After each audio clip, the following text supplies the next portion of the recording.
ಅದು ಉದ್ದಟತನ, ಹಿಟ್ಲರ್ಗಿರಿ, ಅಹಂಕಾರ, ಅದರ ಪರಿಣಾಮದ ಮಾತು, ವಿದ್ಯಾರ್ಥಿಗಳನ್ನು ಅವಮಾನಿಸಿದ್ದಾರೆ, ವಿದ್ಯಾರ್ಥಿಗಳನ್ನು ಗೇಲಿ ಮಾಡಿದ್ದಾರೆ, ವಿದ್ಯಾರ್ಥಿಗಳಿಗೆ ಕವಡೆ ಕಾಸಿನ ಬೆಲೆಯನ್ನು ಅವರು ಕೊಟ್ಟಿಲ್ಲ ಅನ್ನುವಂಥ ಆಕ್ರೋಶ ಮುಗಿಲು ಮುಟ್ಟಿದೆ. ಅಧಿಕಾರಿಗಳ ಹತ್ರ ಕೇಳಿದ್ರೆ ಸಮರ್ಪಕ ಉತ್ತರ ಇಲ್ಲ. ತಮ್ಮ ಭವಿಷ್ಯದ ಪ್ರಶ್ನೆ. 300ಕ್ಕೂ ಹೆಚ್ಚು ವಿದ್ಯಾರ್ಥಿಗಳು ತಕ್ಷಣ ಪರೀಕ್ಷೆಯ ಹಾಲನ್ನು ಮೀರಿ ಅಲ್ಲಿಂದ ಹೊರಗೆ ಬಂದು ಪ್ರತಿಭಟನೆಯಲ್ಲಿ ತೊಡಗ್ತಾರೆ. ಎಕ್ಸಾಮ್ ಅಂತ ಅಂದಾಗ ಸಣ್ಣ ಪುಟ್ಟ ದೋಷಗಳಾಗ್ತವೆ, ನಾವು ಜವಾಬ್ದಾರಿ ವಹಿಸ್ತೇವೆ, ನಾವು ಎಚ್ಚರಿಕೆ ವಹಿಸ್ತೇವೆ, ಆದರೂ ಆಗತ್ತಪ್ಪ, ಏನು ಮಾಡೋದು? ಇದೇ ಪ್ರಶ್ನೆಯನ್ನು ನೀಟ್ ಎಕ್ಸಾಮ್ಗೆ ಯಾಕೆ ಕಾಂಗ್ರೆಸ್ಸು ಅಳವಡಿಸಿಲ್ಲ ಅನ್ನುವ ಪ್ರಶ್ನೆಯೂ ಈಗ ಹೊರಗೆ ಬಂದಿದೆ. ಗೃಹ ಇಲಾಖೆಯ ಒಬ್ಬ ಮಂತ್ರಿಯಾಗಿ ಅವರು ವರ್ತಿಸಿದ ರೀತಿ, ಆ ವರ್ತನೆ ನಿಮಗೇನು ಅನ್ನಿಸ್ತದೆ?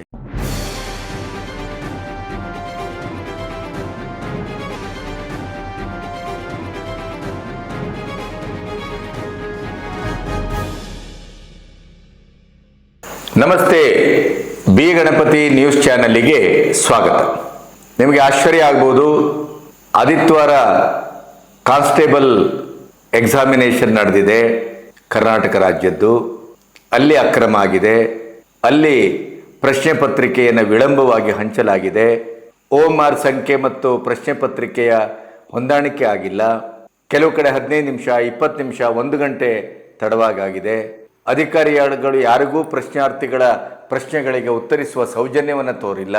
ಅದಕ್ಕೆ ಪ್ರಶ್ನೆ ಮಾಡ್ತಾ ಹೋದರೆ ಗೃಹ ಮಂತ್ರಿ ಪ್ರಿಯಾಂಕಾ ಖರ್ಗೆ ಅವರು ಕೊಟ್ಟ ಉತ್ತರ ಇವತ್ತು ಇಡೀ ದೇಶಾದ್ಯಂತ ಆಕ್ರೋಶದ ಆವುಟವನ್ನೇ ಎಬ್ಬಿಸಿ ಹಾಕಿದೆ. ಅದು ಉದ್ದಟತನ, ಹಿಟ್ಲರ್ಗಿರಿ, ಅಹಂಕಾರ, ಅದರ ಪರಿಣಾಮದ ಮಾತು, ವಿದ್ಯಾರ್ಥಿಗಳನ್ನು ಅವಮಾನಿಸಿದ್ದಾರೆ, ವಿದ್ಯಾರ್ಥಿಗಳನ್ನು ಗೇಲಿ ಮಾಡಿದ್ದಾರೆ, ವಿದ್ಯಾರ್ಥಿಗಳಿಗೆ ಕವಡೆ ಕಾಸಿನ ಬೆಲೆಯನ್ನು ಅವರು ಕೊಟ್ಟಿಲ್ಲ ಅನ್ನುವಂಥ ಆಕ್ರೋಶ ಮುಗಿಲು ಮುಟ್ಟಿದೆ. ಕೇವಲ ಬಿಜೆಪಿಯವರು ರಾಜ್ಯ ಮತ್ತು ರಾಷ್ಟ್ರ ಮಟ್ಟದಲ್ಲಿ ಕಾಂಗ್ರೆಸ್ಸಿನ ಇಬ್ಬಗೆಯ ನೀತಿಯನ್ನ ಪ್ರಶ್ನಿಸಿ ಪ್ರಿಯಾಂಕಾ ಖರ್ಗೆ ನೈತಿಕತೆಯನ್ನು ಹೊತ್ತು ರಾಜೀನಾಮೆ ಕೊಡತಕ್ಕದ್ದು ಅನ್ನುವಂಥ ಒಂದು ಪ್ರತಿಭಟನೆಯ ಅಭಿಯಾನ ಬಹಳ ತೀವ್ರ ಸ್ವರೂಪವಾಗಿ ಕಾಣಿಸ್ಕೊಳ್ತಾ ಇದೆ.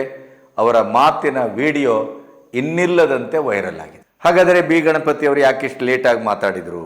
ನಾನು ಇತ್ತೀಚೆಗೆ ಪ್ರಿಯಾಂಕಾ ಖರ್ಗೆ ಅವರನ್ನು ಆದಷ್ಟು ಫಾಲೋ ಮಾಡೋದನ್ನು ನಿಲ್ಲಿಸಿದ್ದೆ. ಯಾಕೆಂತಂದರೆ ಅದೇ ಹಾಡಿದ್ದೇ ಹಾಡೋ ಕೆಸ್ಬಾಯಿ ದಾಸ, RSS, BJP, ಸನಾತನ ಧರ್ಮ, ಎಲ್ಲದಕ್ಕೂ ಮೋದಿ ಕಾರಣ, ಎಲ್ಲದಕ್ಕೂ ಅಮಿತ್ ಶಾ ಕಾರಣ. ಮೋದಿ ಅವರನ್ನು ಕೇಳಿ, ಅಮಿತ್ ಶಾ ಅವರನ್ನು ಕೇಳಿ. ಬಾಂಗ್ಲಾ ವಲಸಿಗರು ಬಂದರೆ ಇಲ್ಲಿ ಹೈಕೋರ್ಟಿನ ನಾಗಪ್ರಸನ್ನ ನ್ಯಾಯಮೂರ್ತಿಗಳೇ ರಾಜ್ಯದಲ್ಲಿ ಗೃಹ ಇಲಾಖೆ ಇದೆಯೇ ಅಂತ ಪ್ರಶ್ನೆ ಮಾಡ್ತಾರೆ. ಇವರನ್ನು ಕೇಳಿದರೆ ಅಮಿತ್ ಶಾನ ಕೇಳಿ, ಅವರು ಗಡಿ ಭದ್ರತೆ ಮಾಡಲಿ.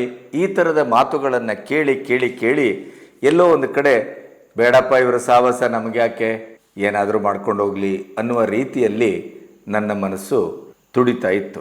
ಆದರೆ ವಿದ್ಯಾರ್ಥಿಗಳ ವಿಷಯದಲ್ಲಿ 10 ದಿನದ ಸದನದ ಕಲಾಪವನ್ನು ನುಂಗಿ ನೀರು ಕುಡಿತಲ್ಲ, 120 ಕೋಟಿ ಲಾಸ್ ಆಯ್ತಲ್ಲ ಜನರ ತೆರಿಗೆ ಹಣ. ವಿದ್ಯಾರ್ಥಿಗಳ ಮೇಲೆ ಫೈರಿಂಗ್ ಆರ್ಡರನ್ನು ಅಮಿತ್ ಶಾ ಕೊಟ್ಟಿದ್ರು ಅನ್ನುವಂಥ ಹಸಿ ಹಸಿ ಸುಳ್ಳನ್ನು ಜನತಂತ್ರದ ದೇವಾಲಯ ಸದನದಲ್ಲಿ ಹೇಳಿದ್ರಲ್ಲ. ಸ್ವತಃ ಮೈಕ್ ಆಫ್ ಮಾಡಿಕೊಂಡು ಮೈಕ್ ಆಫ್ ಆಗಿದೆ, ಮೈಕ್ ಆಫ್ ಆಗಿದೆ ಅಂತ ಪ್ರಹಸನವನ್ನು ಮಾಡಿದ್ರಲ್ಲ. ಪ್ರಧಾನಿಯ ಮನೆಯನ್ನು ಮುತ್ತಿಗೆ ಹಾಕುವ ದುಸ್ಸಾಹಸಕ್ಕೆ ಇಳಿದ್ರಲ್ಲ.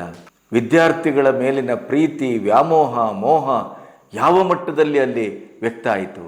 ನೀಟ್ ಎಕ್ಸಾಮಿನ ಪ್ರಶ್ನೆ ಪತ್ರಿಕೆಯ ಸೋರಿಕೆಯ ವಿರುದ್ಧವಾಗಿ ಈ ಜಿರ್ಲೆ ಗುಂಪು ಆಮ್ ಆದ್ಮಿ ಪಕ್ಷದ ಹಿನ್ನೆಲೆಯನ್ನು ಇಟ್ಕೊಂಡು ಭಾರತದ ಒಳಗಿನ, ಭಾರತದ ಹೊರಗಿನ ವಿದ್ರೋಹಕ ಶಕ್ತಿಗಳೊಟ್ಟಿಗೆ ಶಾಮೀಲಾಗಿ ಜುಲೈ 20ರಂದು ಎಂಥ ಒಂದು ಹಿಂಸಾಚಾರ ಭುಗಿಲೆದ್ದಿತು, ಏನಾಯಿತು ಅದೆಲ್ಲವನ್ನ ನೋಡಿದ್ದೇವೆ.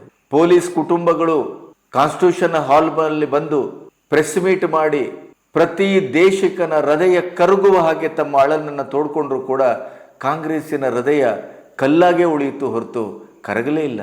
ಕೇವಲ ವಿದ್ಯಾರ್ಥಿಗಳು ಅವರ ಮೇಲೆ ಆಕ್ರಮಣ ಆಗಿದೆ, ಅವ್ರ ಮೇಲೆ ಲಾಠಿ ಚಾರ್ಜ್ ಆಗಿದೆ, ಅವ್ರ ಮೇಲೆ ಅಶ್ರುವಾಯು ಆಗಿದೆ, ಪೊಲೀಸರ ಗೂಂಡಾಗಿರಿ. ಇದೇ ರೀತಿಯಲ್ಲಿ ಸಂಸತ್ತಿನ ಹೊರಗೂ ಒಳಗೂ ಪ್ರತಿಭಟನೆ ನಡೆಯಿತು. ಹಾಗಾದರೆ ಕರ್ನಾಟಕದಲ್ಲಿ AICC ಅಧ್ಯಕ್ಷರ ಮಗ, ಅತ್ಯಂತ ಜವಾಬ್ದಾರಿಯುತವಾದ ಸ್ಥಾನದಲ್ಲಿದ್ದಂಥ ಒಬ್ಬ ಮಂತ್ರಿ, ಅದು ಮುಖ್ಯಮಂತ್ರಿ ಇರ್ಬೋದು, ಇನ್ನೊಬ್ರು ಇರ್ಬೋದು, ಮಗದೊಬ್ಬರು ಯಾರ ಬಗ್ಗೆ ಮಾತಾಡಿದ್ರು ತಾನೇ ಅದಕ್ಕೆ ಉತ್ತರಿಸಲಿಕ್ಕೆ ಉತ್ತರದಾಯಿತ್ವ ಹೊರುವಂಥ ಒಬ್ಬ ವ್ಯಕ್ತಿ ಅನ್ನುವಂಥ ಭಾವನೆಯಲ್ಲಿ ಪ್ರತಿಯೊಂದಕ್ಕೂ ಉತ್ತರಿಸುವವರು, ಮಾತಾಡುವವರು ವಿದ್ಯಾರ್ಥಿಗಳ ಬಗ್ಗೆ ಇಂಥ ಮಾತಾ, ಇಂಥ ನಿಕೃಷ್ಟದ, ಇಂಥ ಅವಮಾನಕಾರಕ ಮಾತಾ ಈ ರೀತಿಯಲ್ಲಿ ಸೋಷಿಯಲ್ ಮೀಡಿಯಾದಲ್ಲಿ ಇನ್ನಿಲ್ಲದಂತೆ ವೈರಲ್ ಆಗ್ತಾ ಇದ್ದಂಥದ್ದನ್ನು ಗಮನಿಸಿ ಮಾತಾಡಬೇಕು ಅಂತ ಅನ್ನಿಸ್ತು. ಇಲ್ಲಿಯವರೆಗೆ ನನ್ನ ಚಾನಲನ್ನು ಸಬ್ಸ್ಕ್ರೈಬ್ ಮಾಡದೇ ಇದ್ದರೆ ಸಬ್ಸ್ಕ್ರೈಬ್ ಮಾಡಿ, ಸ್ವತಂತ್ರ ಪತ್ರಿಕೋದ್ಯಮಕ್ಕೆ ಬೆಂಗಾವಲಾಗಿ. ಅದರ ಜೊತೆ ಪ್ರಿಯಾಂಕಾ ಖರ್ಗೆ ಅವರು ಗೃಹ ಮಂತ್ರಿಯಾಗಿ ಈ ರೀತಿಯ ಒಂದು ಹೇಳಿಕೆಗಳನ್ನು ಕೊಡಬಹುದೇ, ಅವರ ಜವಾಬ್ದಾರಿಯೇ ಅಥವಾ ಅವರ ಬೇಜವಾಬ್ದಾರಿಯೇ, ಅಹಂಕಾರವೇ, ಉದ್ದಟತನವೇ, ನಿಮಗೇನನ್ನಿಸ್ತು ದಯವಿಟ್ಟು ಕಮೆಂಟ್ ಮಾಡಿ. ಕಳೆದ ಆದಿತ್ಯವಾರ ಬಹಳ ಕಾಲ ಪೆಂಡಿಂಗ್ ಇದ್ದಂಥ ಪೊಲೀಸ್ ಕಾನ್ಸ್ಟೇಬಲ್ಗಳ ನೇಮಕಾತಿ, ಅದಕ್ಕೆ ಸಂಬಂಧಪಟ್ಟಂಥ ಪರೀಕ್ಷೆ ನಡೆಯಿತು. ಆದರೆ ಪರೀಕ್ಷೆಯ ಆರಂಭದಲ್ಲೇ ವಿಘ್ನ. OMR ಮತ್ತು ಪರೀಕ್ಷೆ ಪತ್ರಿಕೆಗೆ ಅಲ್ಲಿಯ ಸಂಖ್ಯೆಗೆ ತಾಳಮೇಳವೇ ಇಲ್ಲ. 15 ನಿಮಿಷ, 20 ನಿಮಿಷ, 1 ಗಂಟೆಗಳ ಕಾಲ, ಅಂದರೆ ಪರೀಕ್ಷೆ ಆರಂಭ ಆಗಿ 11 ಕಾಲು ಗಂಟೆ ಕಳೆದರೂ ಕೂಡ ಪ್ರಶ್ನೆ ಪತ್ರಿಕೆ ಕೊಡಲ್ಪಟ್ಟಿಲ್ಲ. ನಂಬರ್ 1. ಕೆಲವು ಕಡೆ 15 ನಿಮಿಷ, ಕೆಲವು ಕಡೆ 20 ನಿಮಿಷ, ಕೆಲವು ಕಡೆ 1 ಗಂಟೆ. ಇದು ಅಕ್ರಮಕ್ಕೆ ದಾರಿ ಕೊಡುವಂಥದ್ದಲ್ವೇ? ಅಕ್ರಮದ ಒಂದು ರೀತಿ ನೀತಿಗಳು ಅಲ್ವೇ? ಇಲ್ಲಿ ಭ್ರಷ್ಟಾಚಾರ ನಡೀತಾ ಇದೆಯೇ? ಈ ಎಲ್ಲ ಪ್ರಶ್ನೆಗಳು ಅಲ್ಲಿ ಪರೀಕ್ಷಾರ್ಥಿಗಳಾಗಿ ಬಂದಂಥವರಿಗೆ ಅವರ ಗಮನಕ್ಕೆ ಬಂದಿದೆ. ಅಧಿಕಾರಿಗಳ ಹತ್ರ ಕೇಳಿದ್ರೆ ಸಮರ್ಪಕ ಉತ್ತರ ಇಲ್ಲ. ತಮ್ಮ ಭವಿಷ್ಯದ ಪ್ರಶ್ನೆ. 300ಕ್ಕೂ ಹೆಚ್ಚು ವಿದ್ಯಾರ್ಥಿಗಳು ತಕ್ಷಣ ಪರೀಕ್ಷೆಯ ಹಾಲನ್ನು ಮೀರಿ ಅಲ್ಲಿಂದ ಹೊರಗೆ ಬಂದು ಪ್ರತಿಭಟನೆಯಲ್ಲಿ ತೊಡಗ್ತಾರೆ. ಈ ಪ್ರತಿಭಟನೆಯಲ್ಲಿ ತೊಡಗಿದ್ರು. ಆಲ್ಮೋಸ್ಟ್ ಪರೀಕ್ಷೆ ಅಧ್ವಾನಗಿರಿ, ಯಾವುದೂ ಸರಿ ಹೋಗಲಿಲ್ಲ. ಇದಕ್ಕೆ ಪ್ರಿಯಾಂಕಾ ಖರ್ಗೆ ಅವರನ್ನು ಪತ್ರಕರ್ತರು ಪ್ರಶ್ನಿಸಿದರೆ BJPಯವರು ಆಕ್ಷೇಪ ಮಾಡ್ತಾ ಇದ್ದಾರೆ, ಪರೀಕ್ಷಾ ಅಕ್ರಮ ನಡೆದಿದೆ, ಗೋಲ್ಮಾಲ್ ನಡೆದಿದೆ, 15 ನಿಮಿಷ, 20 ನಿಮಿಷ, 1 ಗಂಟೆ ಲೇಟಾಗಿ ಪ್ರಶ್ನೆ ಪತ್ರಿಕೆಗಳನ್ನು ಕೊಡ್ತಾರೆ ಅಂತಂದರೆ ಇದು ಪರೀಕ್ಷೆ ನಡೆಸುವ ವಿಧಿವಿಧಾನವೋ? ನಿಮ್ಮ ರಾಜೀನಾಮೆಯನ್ನು ಕೇಳ್ತಾ ಇದ್ದಾರೆ. ಈ ಪ್ರಶ್ನೆಗಳನ್ನು ಇಟ್ಟರು. ಆ BJPಯವರನ್ನೆಲ್ಲ ಕೇಳಿ ಎಕ್ಸಾಮ್ ಮಾಡಬೇಕು ಅಂತ ಏನೋ ದುರ್ದೈವ ಬಂದಿರಲ್ರಿ ನಮಗೆ. ಅವ್ರನ್ನ ಕೇಳಿ ಎಕ್ಸಾಮ್ ಮಾಡುವಂಥ ಪರಿಸ್ಥಿತಿ ಇಲ್ಲ. ಒಂದು ಎಕ್ಸಾಮು ಅಂತಂದಾಗ ಸಣ್ಣ ಪುಟ್ಟ ದೋಷಗಳಾಗ್ತವೆ, ನಾವು ಜವಾಬ್ದಾರಿ ವಹಿಸ್ತೇವೆ, ನಾವು ಎಚ್ಚರಿಕೆ ವಹಿಸ್ತೇವೆ, ಆದರೂ ಆಗತ್ತಪ್ಪ, ಏನು ಮಾಡೋದು? ಇದೇ ಪ್ರಶ್ನೆಯನ್ನು ನೀಟ್ ಎಕ್ಸಾಮ್ಗೆ ಯಾಕೆ ಕಾಂಗ್ರೆಸ್ಸು ಅಳವಡಿಸಿಲ್ಲ ಅನ್ನುವ ಪ್ರಶ್ನೆಯೂ ಈಗ ಹೊರಗೆ ಬಂದಿದೆ. ನೀಟ್ನಂಥ ಎಕ್ಸಾಮ್ ನಡೆಸುವಾಗ 200ಕ್ಕೂ ಹೆಚ್ಚು ಬಾರಿ ಕಾಂಗ್ರೆಸ್ಸಿನ ಒಟ್ಟು ಆಡಳಿತದಲ್ಲಿ ಪ್ರಶ್ನೆ ಪತ್ರಿಕೆ ಲೀಕ್ ಆಗಿದೆ. ಯಾವುದೇ ಪ್ರತಿಕ್ರಿಯೆ ಇಲ್ಲ, ಯಾವುದೇ ಪ್ರತಿಕ್ರಿಯಾತ್ಮಕ ಕ್ರಮಗಳು ಜರುಗಿಲ್ಲ, ಅಥವಾ ನೀಟ್ ಎಕ್ಸಾಮನ್ನು ಎಕ್ಸಾಮ್ ಆಗಿ ಸರಿಯಾಗಿ ಮಾಡಿಲ್ಲ, ತನಿಖೆ ಮಾಡಿಲ್ಲ, ಅದರ ಜವಾಬ್ದಾರಿಯನ್ನು ಯಾರೂ ಹೊತ್ತಿಲ್ಲ. ಅದೆಲ್ಲವೂ ಈಗ ಚರ್ಚೆ ಆಗಿ ಮುಗಿದೋದಂಥ ಸಂಗತಿಗಳು. ಇಷ್ಟಾಗಿಯೂ ಕೂಡ ನೀಟ್ ಎಕ್ಸಾಮನ್ನು ಮತ್ತೆ ಮಾಡಿ ವಿದ್ಯಾರ್ಥಿಗಳಿಗೆ ನ್ಯಾಯ ಕೊಡುವುದಕ್ಕಾಗಿ ವಿಶೇಷವಾದ ತನಿಖೆಯನ್ನು ಮಾಡಿ ತಪ್ಪಿತಸ್ಥರನ್ನು ಸಂಪೂರ್ಣವಾಗಿ ಹೆಡೆಮುರಿ ಕಟ್ಟಿ ತ್ವರಿತ ನ್ಯಾಯಾಲಯದಲ್ಲಿ ಆ ಒಂದು ಕೇಸನ್ನು ಇತ್ಯರ್ಥ ಮಾಡಿ ಅವರಿಗೆ ಶಿಕ್ಷೆಯನ್ನಾಗುವ ಹಾಗೆ ಅದಕ್ಕೂ ವ್ಯವಸ್ಥೆ. ಆ ನಂತರ ಈ ಜಿರ್ಲೆಗಳ ಪ್ರತಿಭಟನೆ ಜುಲೈ 20 ಮಳೆಗಾಲದ ಅಧಿವೇಶನದಲ್ಲಿ ಏನಾಯಿತು ಅದೆಲ್ಲವೂ ನಿಮ್ಮ ಗಮನಕ್ಕಿದೆ. ಇಷ್ಟಾಗಿಯೂ ಕೂಡ ಅಮಿತ್ ಶಾ ಅವರು ರಾಜೀನಾಮೆ ಕೊಡಬೇಕು, ಮೋದಿಯವರು ರಾಜೀನಾಮೆ ಕೊಡಬೇಕು, ಪ್ರಧಾನಿ ಅವರ ರಾಜೀನಾಮೆ ಅಂತೂ ಆಯಿತು. ಎಂತೆಂಥ ದೇಶದ್ರೋಹಿಗಳ ಒಂದು ಅಖಾಡ ಆಗಿತ್ತು ಜಂತರ್ ಮಂತರ್ ಅನ್ನೋದು ಎಲ್ಲರಿಗೂ ವೇದ್ಯವಾದ ಸತ್ಯ. ಎಂತೆಂಥ ಪಾಕಿಸ್ತಾನ ಮೂಲದ ಭಯೋತ್ಪಾದಕರು, ಬಾಂಗ್ಲಾದೇಶದ ಮೂಲದವರು, ಅಮೆರಿಕದಿಂದ ಬಂದವರು, ಚೈನಾ ಸ್ಪಾನ್ಸರ್ಡು, ಏನೇನು ಬೇಕು ಪಕ್ಕ ಬಾಂಗ್ಲಾ ಮತ್ತು ನೇಪಾಳ್, ಶ್ರೀಲಂಕಾದಲ್ಲಿ ಆದಂಥ ದಂಗೆಯ ಪುನರಾವರ್ತನೆ, ಸರ್ಕಾರ ಉರುಳಬೇಕು, ಅರಾಜಕತೆ ಸೃಷ್ಟಿಯಾಗಬೇಕು, ಇದು ತಾನೇ ಉದ್ದೇಶ. ಇವೆಲ್ಲವೂ ಪ್ರಾಸನವನ್ನು ನೋಡಿದಂಥ ನಮಗೆ ಈಗ ಪ್ರಶ್ನೆ ಮಾಡಬೇಕು ಅಂತ ಅನಿಸ್ತು. ಪ್ರಧಾನಿ ಅವರ ರಾಜೀನಾಮೆ ಆಯಿತು, ನೀಟ್ ಎಕ್ಸಾಮಿಗೆ ಸಂಬಂಧಪಟ್ಟಂಥ ಅಕ್ರಮಕ್ಕೆ ಒಂದು ಮುಂದೆ ನಡೆಯಬಾರ್ದು ಅನ್ನೋದಕ್ಕೆ ಟಾಸ್ಕ್ ಫೋರ್ಸ್ ಆಯಿತು. ಪರೀಕ್ಷಾ ಪ್ರಶ್ನೆ ಪತ್ರಿಕೆಯ ಒಂದು ಸೋರಿಕೆಯ ವಿರುದ್ಧ ಕ್ಷಿಪ್ರಗತಿಯಲ್ಲಿ ಕಾನೂನನ್ನು ತರಲಾಯಿತು, ಅದರ ಮಂಡನೆ ಆಯಿತು, ಪಾಸ್ ಆಯಿತು. ಇನ್ನು ಮುಂದೆ ಯಾರಾದರೂ ಅಕ್ರಮದಲ್ಲಿ ಭಾಗವಹಿಸಿದರೆ 10 ಕೋಟಿ ದಂಡ, 10 ವರ್ಷ ಕಠಿಣ ಶಿಕ್ಷೆ. ಕೇವಲ ಮಂತ್ರಿಯ ರಾಜೀನಾಮೆ ಅಲ್ಲ, ಆ ಪ್ರಶ್ನೆ ಪತ್ರಿಕೆ ಸೋರಿಕೆ ಆದಾಗ ಅದನ್ನು ಕೊಂಡುಕೊಂಡು ಮಕ್ಕಳಿಗೆ ಕೊಟ್ಟಂಥ ತಂದೆ ತಾಯಿ ಕೂಡ ಅದಕ್ಕೆ ಶಿಕ್ಷಾರ್ಹ ಅಪರಾಧಕ್ಕೆ ಗುರಿ ಆಗ್ತಾರೆ ಅಂತ ಕಾನೂನು ಬಂದಾಯಿತು. ಕೇಂದ್ರ ಸರ್ಕಾರ ತನ್ನ ಉತ್ತರದಾಯಿತ್ವವನ್ನು ಎಷ್ಟರ ಮಟ್ಟಿಗೆ ನಿರ್ವಹಿಸಬೇಕೋ ಅಷ್ಟರ ಮಟ್ಟಿಗೆ ನಿರ್ವಹಿಸಿದೆ. ಒಂದು, ಪ್ರಿಯಾಂಕಾ ಖರ್ಗೆ ಅವರು ಇವತ್ತು ವಿದ್ಯಾರ್ಥಿಗಳ ಬಗ್ಗೆ ಮಾತಾಡಿದಂಥ ಮಾತು ಏನು ವೈರಲ್ ಆಗ್ತಾ ಇದೆ, ರಾಜೀನಾಮೆ ಕೊಡಬೇಕು ಅಂತ ಕೇಳಿದಾಗ ಮಾಡಿಲ್ರಿ, ಕೊಡೋಣ್ರಿ, 25-30 ದಿನ ಪ್ರತಿಭಟನೆ ಮಾಡಲಿ, ಜಂತರ್ ಮಂತರ್ ಥರ ಉಪವಾಸ ಸತ್ಯಾಗ್ರಹ ಮಾಡಲಿ, ಆಮೇಲೆ ನಾವು ಲಾಠಿ ಚಾರ್ಜ್ ಮಾಡ್ತೇವೆ, ಆಮೇಲೆ ನಾವು ರಾಜೀನಾಮೆ ಕೊಡೋಣ, ಬೇಕಾದರೆ ನೋಡೋಣ. ಈ ರೀತಿಯ ಅವರ ಮಾತು ಬೇಜವಾಬ್ದಾರಿತನ, ಉದ್ದಟತನ, ದುರಹಂಕಾರ ಅಂತ ಹೇಳಿ BJP ವ್ಯಾಖ್ಯಾನಿಸ್ತಾ ಇದೆ. ಕೇಂದ್ರದಿಂದ ಹಿಡಿದು ರಾಜ್ಯದವರೆಗೆ NDA ಸರ್ಕಾರದ ಭಾಗೀದಾರಿಗಳು ಮತ್ತು BJPಯ ವಕ್ತಾರರು ಇನ್ನಿಲ್ಲದಂತೆ ಪ್ರಿಯಾಂಕಾ ಖರ್ಗೆ ಅವರ ಈ ವರ್ತನೆಯ ಬಗ್ಗೆ, ಈ ಮಾತುಗಳ ಬಗ್ಗೆ, ಅವರ ಶಬ್ದ ಬಳಕೆಯ ಬಗ್ಗೆ, ಆ ವ್ಯಂಗ್ಯದ ಬಗ್ಗೆ, ಮೂದಲಿಕೆಯ ಬಗ್ಗೆ, ಪರ್ಯಾಯವಾಗಿ ವಿದ್ಯಾರ್ಥಿಗಳನ್ನ ಕಾಲ ಕಸದ ಹಾಗೆ ನೋಡಿದಂಥ ಆ ಮಂತ್ರಿಗಿರಿಯ ದರ್ಪದ ಬಗ್ಗೆ ತೀವ್ರವಾಗಿ ವಾಗ್ದಾಳಿ ನಡೀತಾ ಇದೆ. ಯಾಕೆ ಹೀಗಾಗ್ತಾ ಇದೆ? ಒಂದು ಕಡೆ ಸಂವಿಧಾನದ ಪುಸ್ತಕವನ್ನು ಹಿಡ್ಕೊಂಡು ತಿರುಗಾಡುವವರೇ ಸಂವಿಧಾನಾತ್ಮಕವಾಗಿ ಮುಖ್ಯಮಂತ್ರಿ ಮೂಲಕ ಅವರ ಶಂಕದಿಂದ ಬೀಳಬೇಕಾದ ತೀರ್ಥ, ಸಂಪುಟ ವಿಸ್ತರಣೆ, ಯಾರ್ಯಾರು ಮಂತ್ರಿ ಆಗ್ತಾರೆ, ಯಾರ್ಯಾರ ಹೆಸರಿದೆ, ಆ ಲಿಸ್ಟ್ ಏನು, ಅದು ಅವರ ನೇತೃತ್ವದಲ್ಲಿ ಆಗಬೇಕು. ಇಲ್ಲಿಯವರೆಗೆ ನಡೆದ ಸಂಪ್ರದಾಯ ಅದು, ಸಂವಿಧಾನ ಅದು. ಆದರೆ ಸಂವಿಧಾನವನ್ನ ಕೈಲಿ ಹಿಡ್ಕೊಂಡು ಸಂವಿಧಾನದ ರಕ್ಷಕರು ನಾವು, ನಮ್ಮ ಜವಾಬ್ದಾರಿ, ನಾವೇ ಸಂವಿಧಾನವನ್ನು ರಕ್ಷಿಸ್ಕೊಂಡು ಬಂದವರು ಅಂತ ಹೇಳ್ತಾ ಇದ್ದಂಥವರು, ಸಂವಿಧಾನವನ್ನು ಭಕ್ಷಿಸಲಿಕ್ಕೆ ಬಂದವರು, ಸಂವಿಧಾನವನ್ನು ಸಂಪೂರ್ಣವಾಗಿ ಬದಲಿಸ್ತಾರೆ ಇವರು, ಸಂವಿಧಾನವನ್ನೇ ಇವರು ಕಿತ್ತೊಗಿತಾರೆ, BJP NDA ಅಂತ ಪ್ರಪಗಾಂಡವನ್ನು ಸೃಷ್ಟಿ ಮಾಡಿದವರು.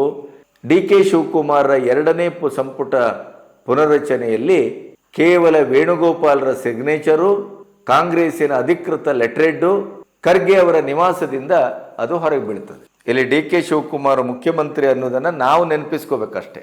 ಇಂಥ ಒಂದು ಅಸಂವಿಧಾನಿಕ ಪ್ರಕ್ರಿಯೆಗೆ ಬಗ್ಗೆ ಈಗಾಗಲೇ ಅಸಮಾಧಾನ, ಚರ್ಚೆ, ವಿಚರ್ಚೆ ನಡೀತಾ ಇದೆ. ಅಸಮಾಧಾನಿತರು 10ಕ್ಕೂ ಹೆಚ್ಚು ಜನ ರಾಜೀನಾಮೆ ಪ್ರಾಸನವೂ ನಡೀತಾ ಇದೆ. DK ಶಿವಕುಮಾರರ ಸರ್ಕಾರದ ಈ ಅತಂತ್ರ ಸ್ಥಿತಿಯ ಲಾಭ ಪಡ್ಕೊಳ್ಳಿಕ್ಕೆ BJP ಈಗಾಗಲೇ ಕಾರ್ಯಪ್ರವೃತ್ತರಾದಂಗೆ ಕಾಣುತ್ತೆ. ಆದರೂ ರಾಜ್ಯ BJPಗೆ ಜೀವವೂ ಇಲ್ಲ, ಆತ್ಮಾಭಿಮಾನವೂ ಇಲ್ಲ, ಕ್ರಿಯಾಶೀಲತೆಯೂ ಇಲ್ಲ. ಅದರಿಂದ ಏನನ್ನು ನಿರೀಕ್ಷೆ ಮಾಡುವಂಗೂ ಇಲ್ಲ ಬಿಡಿ.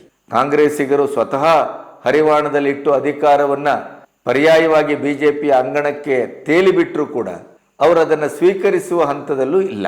ಹಾಗಾಗಿ ಕಾಂಗ್ರೆಸ್ಸು ಬಚಾವಾಗಿದೆ. ಇದರ ಮಧ್ಯೆ KPSC ಪರೀಕ್ಷಾ ಹಗರಣದ ಬಗ್ಗೆ, ನೇಮಕಾತಿ ಹಗರಣದ ಬಗ್ಗೆ ಹೈಕೋರ್ಟಿನ ನ್ಯಾಯಮೂರ್ತಿಗಳಾದಂಥ ನಾಗಪ್ರಸನ್ನ ಅವರೇ ರಾಜ್ಯದಲ್ಲಿ ಸರ್ಕಾರ ಇದೆಯೇ, ಸಂಬಂಧಪಟ್ಟ ಇಲಾಖೆ ಇದೆಯೇ, ಏನು ಮಾಡ್ತಾ ಇದ್ದೀರಿ, KPSC ಎಕ್ಸಾಮಿನ ಹಗರಣದ ಬಗ್ಗೆ, ಸೋರಿಕೆ ಬಗ್ಗೆ ತಕ್ಷಣ CID ತನಿಖೆಗೆ ವಹಿಸಿ ಏನು ಬಚಾವಾಗ್ಲಿಕ್ಕೆ ಹೊರಟಿದ್ದೀರಾ, CBI ತನಿಖೆ ಯಾಕೆ ಮಾಡಬಾರ್ದು ಅಂತ ಮಾತಾಡ್ತಾ ಇದ್ದಾರೆ.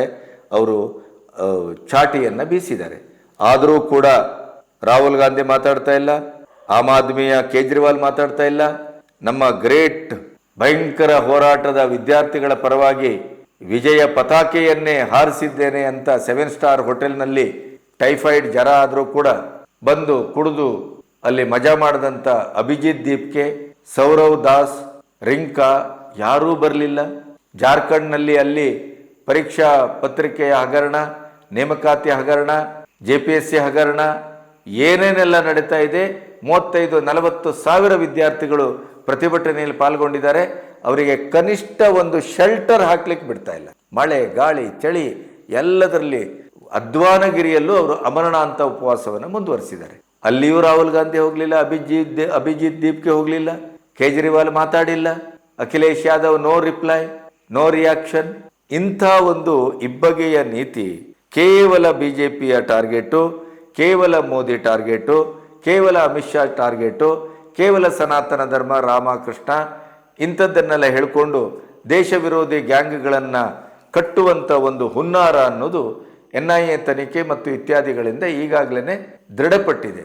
ಪಾಕಿಸ್ತಾನ ಮೂಲದ ಭಯೋತ್ಪಾದಕ ಸಂಘಟನೆಗಳು ಪೊಲೀಸ್ ವರದಿಯಲ್ಲಿ ಎಂಟ್ರಿ ಆಗಿ ಮಾಡಬಾರದನ್ನು ಮಾಡುವಂಥ ಎಲ್ಲ ಹೊಂಚನ್ನು ಹಾಕಿತ್ತು ಅನ್ನೋದು ಕೂಡ ಈಗ ಗುಟ್ಟಾಗೇನು ಉಳಿದಿಲ್ಲ.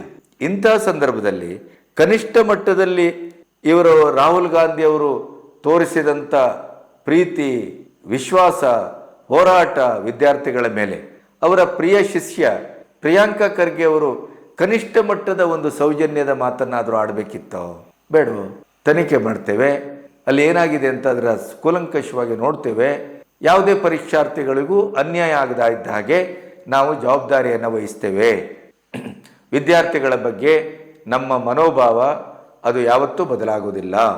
ಈ ರೀತಿಯ ಮಾತನ್ನ ಜನ ನಿರೀಕ್ಷೆ ಮಾಡಿದರು. ಆದರೆ ಪ್ರಿಯಾಂಕಾ ಖರ್ಗೆ ಅವರು ಎಂದಿನಂತೆ ತನ್ನದೇ ಆದ ದರ್ಪ, ತನ್ನದೇ ಆದಂಥ ಧಾಟಿ, ತನ್ನದೇ ಆದಂಥ ರೀತಿ ನೀತಿ, BJPಯವರು, NDA ಸರ್ಕಾರದವರು, ಮೋದಿಯವರು, ಅಮಿತ್ ಶಾ ಎಲ್ಲ ಒಂದು ರೀತಿಯ ಕಾಲಿಗೆ ಕಸ ಅನ್ನುವ ರೀತಿಯಲ್ಲಿ ಅವರೇನು ಮಾತಾಡ್ತಾರೆ, ಅದೇ ರೀತಿಯಲ್ಲೂ ವಿದ್ಯಾರ್ಥಿಗಳ ಬಗ್ಗೆ ಮಾತಾಡಿದ್ದು ಈಗ ಅದು ತೀವ್ರ ಆಕ್ರೋಶಕ್ಕೆ ಗುರಿಯಾಗಿದೆ. ಆ ವಿಡಿಯೋನ್ನೊಮ್ಮೆ ನೋಡ್ಬಿಡಿ. ಮಾಡಲಿ ಅಪ್ಪ, ಪ್ರತಿಭಟನೆ ಮಾಡಲಿ. ಒಂದು ಹೆಂಗೆ ಜಂತರ್ ಮಂತರ್ನಲ್ಲಿ ಒಂದು 25 ದಿನ ಕೂತಿದ್ರಲ್ಲ, ಹಂಗರ್ ಸ್ಟ್ರೈಕು ಕೂತ್ಕೊಳ್ಳಿ, ನಾವು ಒಂದು ಸರಿ ಲಾಠಿ ಚಾರ್ಜ್ ಮಾಡ್ತೀವಿ, ಅದಾದ್ಮೇಲೆ ನೋಡೋಣ ರಾಜೀನಾಮೆ ಕೊಡೋದ ಇಲ್ಲ ಅಂತ. ನೋಡಿದ್ರಲ್ಲ, ನಿಮಗೇನು ಅನ್ನಿಸ್ತದೆ? ಅವರು ಸೌಜನ್ಯದಿಂದ ಮಾತಾಡಿದ್ದಾರೆ ಅಂತ ಅನಿಸ್ತದೋ, ಜವಾಬ್ದಾರಿಯಿಂದ ಮಾತಾಡಿದ್ದಾರೆ ಅಂತ ಅನಿಸ್ತದೋ? ಗೃಹ ಇಲಾಖೆಯ ಒಬ್ಬ ಮಂತ್ರಿಯಾಗಿ ಅವರು ವರ್ತಿಸಿದ ರೀತಿ, ಆ ವರ್ತನೆ ನಿಮಗೇನು ಅನ್ನಿಸ್ತದೆ ಹೇಳಿ? ಪೊಲೀಸ್ ಇಲಾಖೆಯಲ್ಲಿ ಇನ್ನಿಲ್ಲದ ಭ್ರಷ್ಟಾಚಾರ, ಪೊಲೀಸ್ ಇಲಾಖೆಯಲ್ಲಿ ಪೊಲೀಸರೇ ಕಳ್ಳತನ ಮಾಡ್ತಾರೆ, ಪೊಲೀಸ್ ಜೀಪಲ್ಲಿ ಹೋಗಿ ಕೋಟಿಗಟ್ಟಲೆ ಕಳ್ಳತನ ಮಾಡ್ಕೊಂಡು ಬರ್ತಾರೆ, ಡ್ರಗ್ ಪೆಡ್ಲರ್ಸ್ಗಳೊಟ್ಟಿಗೆ ಶಾಮೀಲು, ನೇಮಕಾತಿಯಲ್ಲಿ ಭ್ರಷ್ಟಾಚಾರ, ಇನ್ನು ಯಾವುದೇ ರೀತಿಯಲ್ಲೂ ಪೊಲೀಸ್ ಇಲಾಖೆಯ ಮಾನ ಮರ್ಯಾದೆ ನೈತಿಕತೆ ಉಳಿದೇ ಇಲ್ವೇನೋ ಅನ್ನುವ ರೀತಿಯಲ್ಲಿ ಭ್ರಷ್ಟತೆಯ ಒಂದು ಸಾರ್ವತ್ರೀಕರಣ ಆಗೋಗಿದೆ. ಕೊಲೆ, ಸುಲಿಗೆ, ಅತ್ಯಾಚಾರ ಎಂತೆಂಥದ್ದು ಬೇಕು ನಿಮಗೆ, ಅದು ಯಾವುದರ ಬಗ್ಗೂ ಒಂದು ನಿಗವೇ ಇಲ್ಲ ಗೃಹ ಇಲಾಖೆ. ಇಂಥ ವಿದ್ಯಾರ್ಥಿಗಳ ಎಕ್ಸಾಮಿನೇಷನ್ ಅನ್ನು ಕೂಡ ಒಂದು ಸರಿಯಾಗಿ ಮಾಡಬೇಕು ಅನ್ನುವಂಥ ಒಂದು ಜವಾಬ್ದಾರಿ ಇಲ್ಲದೆ ಇದ್ದಂಥ ಸ್ಥಿತಿ ಕರ್ನಾಟಕದ್ದಾಗಿದೆ ಅನ್ನೋದಕ್ಕೆ ಇನ್ಯಾವ ಸಾಕ್ಷ್ಯ ಬೇಕು? ಅದನ್ನು ಪ್ರಶ್ನೆ ಮಾಡಿದರೆ ಅದಕ್ಕಾದರೂ ಒಂದು ಸೌಜನ್ಯದ ಉತ್ತರ ಕೊಡ್ತಾರ ಪ್ರಿಯಾಂಕಾ ಖರ್ಗೆ ಅವರು? ನೋ. BJPಯವರು ರಾಜಕಾರಣ ಮಾಡ್ತಾರೆ ಅಂತಲೇ ಇಟ್ಕೊಳ್ಳೋಣ, ಇವರನ್ನು ಹಣಿಬೇಕು, ವಿರೋಧಿಸಬೇಕು, ಇವರು ಎಲ್ಲಿ ಸಿಗ್ತಾರೆ ಪ್ರಿಯಾಂಕಾ ಖರ್ಗೆ ಅವರು, ಅವರನ್ನು ನಾವು ಟಾರ್ಗೆಟ್ ಮಾಡಬೇಕು, ಓಕೆ. ಆದರೆ ಸ್ವತಃ ಪ್ರಿಯಾಂಕಾ ಖರ್ಗೆ ಅವರ ಮಾತನ್ನು ಕಾಂಗ್ರೆಸ್ನವರೇ ವಿರೋಧಿಸ್ತಾ ಇದ್ದಾರೆ, ಕಾಂಗ್ರೆಸ್ನವರೇ ಯಾರು ಸಪೋರ್ಟ್ ಮಾಡ್ತಾ ಇಲ್ಲ. ಅವ್ರಿಗೆ ಆದಿಯಿಂದ ಅಂತ್ಯದವರೆಗೂ RSSನ ವಿಚಾರ, ಇನ್ನೊಂದು ಸನಾತನ ಧರ್ಮ, ಸ್ವತಃ DK ಶಿವಕುಮಾರ್ ಮಾತಾಡಿಲ್ಲ, ಕಾಂಗ್ರೆಸ್ನವರು ಮಾತಾಡಿಲ್ಲ, ಯಾರೂ ಮಾತಾಡಿಲ್ಲ, ಒಂಟಿ ಸಲಗ. ಈಗ ಅವರು ರಾಜೀನಾಮೆಯನ್ನು ಕೊಡಲೇಬೇಕು ಅನ್ನುವ ಮಟ್ಟಕ್ಕೆ ಸಾರ್ವಜನಿಕರ ಆಕ್ರೋಶ, BJPಗರ ಆಕ್ರೋಶ ಮತ್ತು ಹೆತ್ತವರ ಆಕ್ರೋಶ, ಜೊತೆಗೆ ವಿದ್ಯಾರ್ಥಿ ಗುಂಪಿನ ಆಕ್ರೋಶ ಎಲ್ಲವೂ ಏಕೀಕೃತಗೊಂಡು ಸೋಷಿಯಲ್ ಮೀಡಿಯಾದಲ್ಲಿ ಆಸ್ಫೋಟಿಸ್ತಾ ಇದೆ. ಹಾಗಾಗಿಯೇ ನಾನಿವತ್ತು ನಿಮ್ಮೊಟ್ಟಿಗೆ ಇದನ್ನು ಹಂಚ್ಕೊಳ್ಬೇಕು ಅಂತ ಮಾತಾಡಿದೆ. ಇಲ್ಲದಿದ್ದರೆ ಸೋಮವಾರನೇ ಮಾತಾಡ್ತಾ ಇದ್ದೆ ಅಥವಾ ಸಂಡೇನೇ ಮಾತಾಡ್ತಾ ಇದ್ದೆ.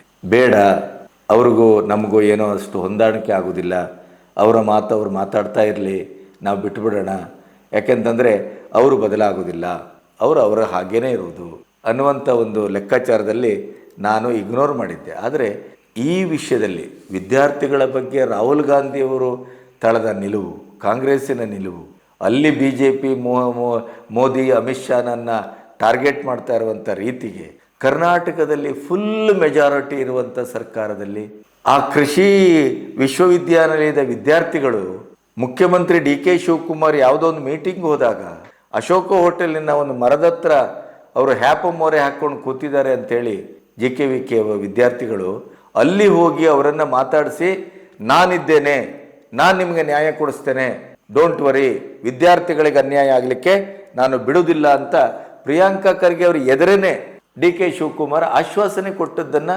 ಪತ್ರಿಕೆಯಲ್ಲಿ ಗಮನಿಸಿದ್ದೇವೆ.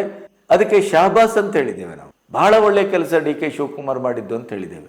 ಆದರೆ ಪಕ್ಕದಲ್ಲೇ ಕೂತು ಅದನ್ನು ನೋಡಿದಂಥ ಪ್ರಿಯಾಂಕಾ ಖರ್ಗೆ ಅವರು ಅವರ ಇಲಾಖೆಗೆ ಸಂಬಂಧಪಟ್ಟಂಥ ಕಾನ್ಸ್ಟೇಬಲ್ ಭರ್ತಿಯ ಆ ಪರೀಕ್ಷೆಯಲ್ಲಿ ನಡೆದಂಥ ಅಕ್ರಮದ ಬಗ್ಗೆ ಸಹಜವಾಗಿ ಪತ್ರಕರ್ತರು ಪ್ರಶ್ನಿಸಿದರೆ ಈ ರೀತಿಯ ಉತ್ತರ ಕೊಡ್ತಾರಂತೆ ಯಾರೂ ನಿರೀಕ್ಷೆ ಮಾಡಿರಲಿಲ್ಲ. ಇದು ಅತ್ಯಂತ ಆಕ್ಷೇಪಾರ್ಹ, ಇದು ಅಕ್ಷಮ್ಯ. ವಿದ್ಯಾರ್ಥಿಗಳ ಬಗ್ಗೆ ಅವರ ಮನೋಭಾವ ಏನು ಅನ್ನೋದನ್ನು ಅದು ಸ್ಪಷ್ಟವಾಗಿ ಹೇಳಿದೆ ಅಂತ BJP ಅಶೋಕ್ ಇರ್ಬೋದು, ಇನ್ನೊಬ್ಬರು ಇರ್ಬೋದು, ಯಾರೆಲ್ಲರೂ ಆಕ್ಷೇಪವನ್ನು ವ್ಯಕ್ತಪಡಿಸಿದ್ದಾರೆ. ನಿಮಗೇನು ಅನ್ನಿಸ್ತದೆ? ದಯವಿಟ್ಟು ಕಮೆಂಟ್ ಮಾಡಿ. ಪ್ರಿಯಾಂಕಾ ಖರ್ಗೆ ಅವರಿಂದ ಇದನ್ನು ನೀವು ನಿರೀಕ್ಷೆ ಮಾಡಿದ್ದೀರಾ? ಪ್ರಿಯಾಂಕಾ ಖರ್ಗೆ ಅವರ ವರ್ತನೆ ಸರಿಯಾ?